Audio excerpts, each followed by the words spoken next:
Dito na tayo sa segment na pambalita na pang trivia pa ang One Fact a Day. Mismo si Pangulong Rodrigo Duterte ang nagsabi ngayong araw, wala siyang pakialam sa isinusulong ng ilang grupo ng revolutionary government. Pero alam niyo bang nagkaroon na ng revolutionary government sa Pilipinas? Kailan yan, Chang Marks? Naku, Idol Rafi, 1879 ang nagtayo ng revolutionary government ang unang pangulo ng bansa na si Emilio Aguinaldo.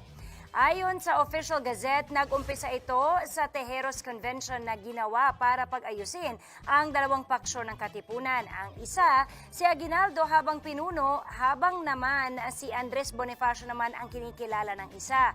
Nagkaroon ng eleksyon at si Aguinaldo ang nanalo para pamunuan ang revolutionary government at manguna sa gyera laban sa mga Kastila.